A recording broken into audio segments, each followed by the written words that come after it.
নৌকা ডুবে যাচ্ছে, আওয়ামী লীগের পতন হতে যাচ্ছে, আর খুব বেশি সময় আছে বলে মনে হয় না। আপনি পতনের সময় কতগুলো লক্ষণ খুব স্পষ্টভাবে দেখবেন। অনেকগুলো লক্ষণ আমি চারপাশে দেখছি। আজ দুটো নিয়ে কথা বলতে চাই। খুব সহসাই আরো অনেকগুলো লক্ষণ আছে, আমি সেগুলো নিয়ে আলাদা আলাদা ভিডিও করব, কারণ ওগুলো আলাদাভাবে আলোচনার দাবি রাখে। খুব কমন একটা বিষয় হয় যখন আপনি আপনার ঘরে আগুন লেগে যায়, নিজ ঘরে আগুন লেগে যায়। আওয়ামী লীগের ঘরে আগুন লেগে গেছে। আমরা অনেকে হয়তো খেয়াল করেছি, দুদিন আগেই একটা গেট টুগেদারের মতো সভার মতো করেছিলেন জনাব ওবায়দুল কাদের। ওখানে উনি ইনভাইট করেছিলেন ছাত্রলীগের বর্তমান এবং সাবেক সব নেতাদেরকে। উদ্দেশ্য খুব সিম্পল। আমি বহুবার এটা নিয়ে কথা বলেছি যে উনি যে ধরনের কথা বলছেন, যে উদ্দেশ্যে এদেরকে ডাকছেন, যেসব কথা তাদের সামনে বলছেন, এটা গৃহযুদ্ধের উস্কানি দেওয়ার মতো। কিন্তু আওয়ামী লীগের এখন আর কোনো উপায় নাই। তাকে একটা গৃহযুদ্ধ বাঁধিয়ে দিয়ে হলেও, সিরিয়ার বাশার আল আসাদের মতো করে হলেও ক্ষমতায় থাকার চেষ্টা করতে হবে। কারণ পুলিশ বিজিবি দিয়ে নির্বিচারে গুলি করে মানুষ মেরে পারা যায় নাই, কারফিউ সহ মিলিটারি লেগেছে। সো তারা এখন চেষ্টা করছেন আগের মতো আবারও আওয়ামী লীগের, ছাত্রলীগের লোকজনকে পাড়ায় পাড়ায় বিভিন্ন মহল্লায় মহল্লায় রেখে তাদেরকে দিয়ে মার্সেনারির ভূমিকা পালন করা, আগে যেমন করতো। যদিও টাইম পুরো পাল্টে গেছে। এই দেশের মানুষজন আর ছাত্রলীগ আওয়ামী লীগ পচে টছে না, অলরেডি দেখা হয়ে গেছে। আর বহুবার বলছে, আমি যদি ছাত্রলীগ করতাম, যুবলীগ করতাম, আওয়ামী লীগ করতাম, আমি এখন পালিয়ে বাঁচার চেষ্টা করতাম। এটাই স্বাভাবিক। কি দরকার, কি দরকার এদেরকে ক্ষমতা রাখা? এদেরকে ইউজ করে আমি আমার কয়েক প্রজন্মের টাকা বানিয়ে ফেলেছি, তাহলে আর কি আসে যায় এদেরকে ক্ষমতায় রাখার?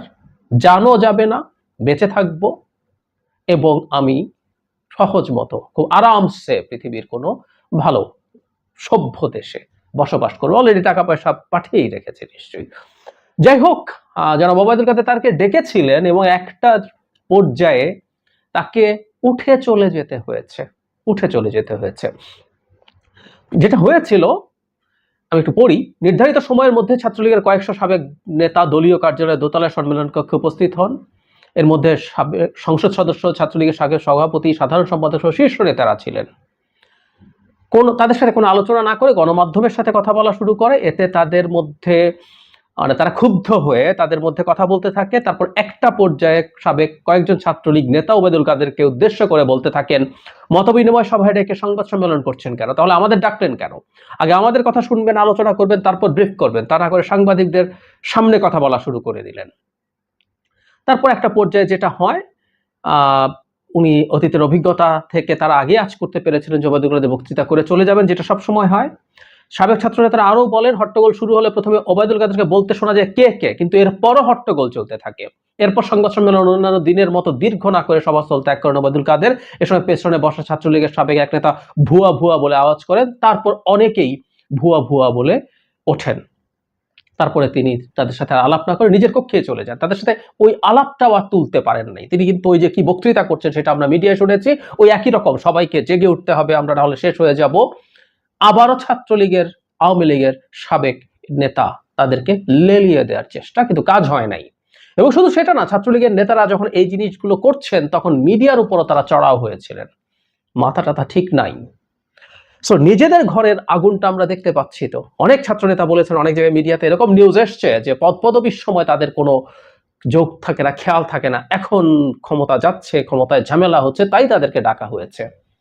এবং জনাব ওবায়দুল কাদেরের কথার মধ্যে এটা রিফ্লেকশন ছিল, উনি মান অভিমান ভুলে সবাইকে একসাথে কাজ করতে বলা হচ্ছেন, কারণ বিরাট হুমকি সামনে আছে। ওই যে বললাম, যারা পদটা পায় নাই, যারা যা যা হালুয়া রুটি যতটা চেয়েছিল ততটা পায় নাই, তারা এখন কেন এদেরকে ক্ষমতায় রাখার জন্য চেষ্টা করবে? বা যারা অনেকও পেয়েছে তারাও বা থাকবে কেন? সো আগুন লেগেছে, আগুন লাগছে, আগুন ছড়িয়ে পড়ছে, পড়বে, আওয়ামী লীগের নিজেদের মধ্যে ছড়িয়ে পড়বে। এটাই ঘটবে এখন। চাচা আপন প্রাণ বাঁচা, এই একটা স্লোগান আছে না, প্রাণ বলতে আমি পিঠ বাঁচানোর কথা বলছি। আমি বহুবার একটা কথা বলার চেষ্টা করেছি, দেশ স্বাধীন হলে আওয়ামী লীগের যে কোনো লোকজনের উপরে কোন রকম কোনো শারীরিক হামলা বা যে কোনো কিছুর বিরোধিতা আমি করব, কিন্তু পিঠ বাঁচানো, যান বাঁচানো বলতে বিচার ফেস করা থেকে ওদেরকে কেউ ঠেকাতে পারবে না। প্রত্যেককে, এই দেশটাকে যেভাবে যেভাবে ধ্বংস করা হয়েছে, সহি একটা বিচার ব্যবস্থার মাধ্যমে তাদের প্রতি ইনসাফ করা হবে, ইনসাফ করা হবে। তাদের প্রাপ্য শাস্তি তাদেরকে দেওয়া হবে, বেশিও না কমও না। তাদের প্রতি ইনসাফ হবে। সো ওই বাচ্চাটাও তো অ্যাটলিস্ট বাঁচার চেষ্টা করবে।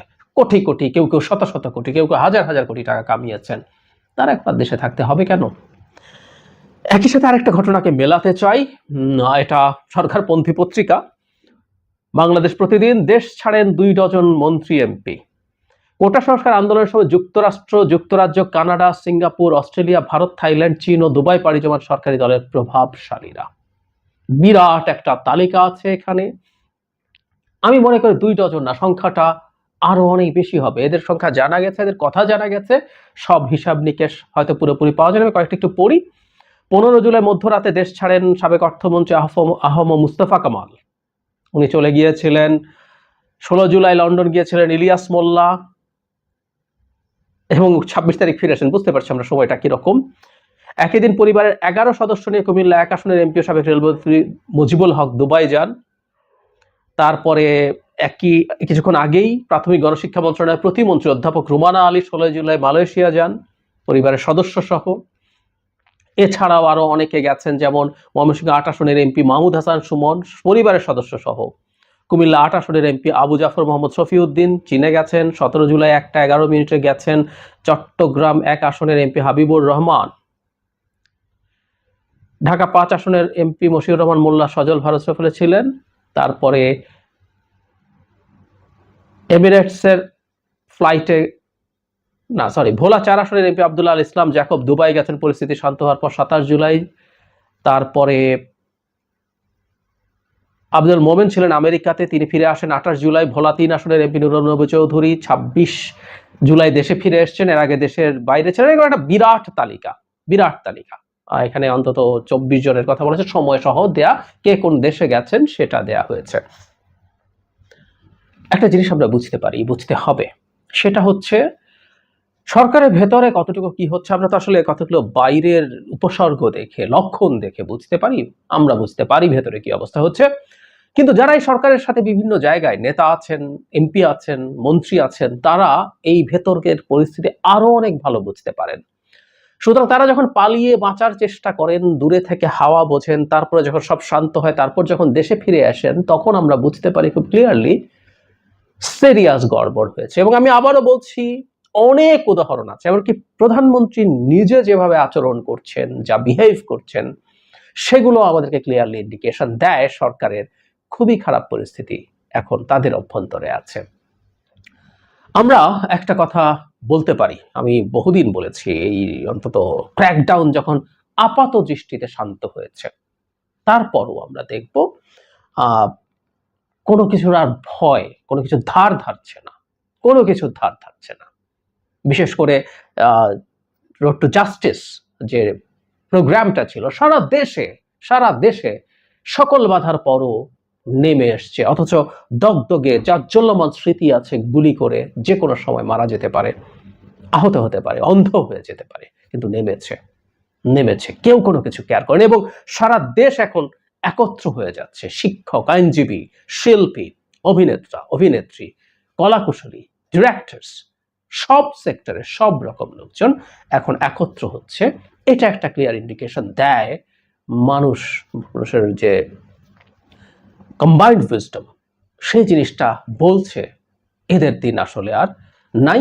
এবং যখন এই ঘটনাগুলো ঘটছে, সরকারের দিক থেকে আমরা আচরণ দেখতে পাচ্ছি। এটা শুধু দেশের অভ্যন্তরের কথা শুধু না, দেশের বাইরে থেকেও নানা রকম চাপ তৈরি হয়েছে সরকারের বিভিন্ন দিক থেকে। শুধু স্টেটমেন্ট বলে একসময় তুড়ি মেরে উড়িয়ে দেওয়ার চেষ্টা ছিল, সেই জায়গাগুলো সব পাল্টে গেছে।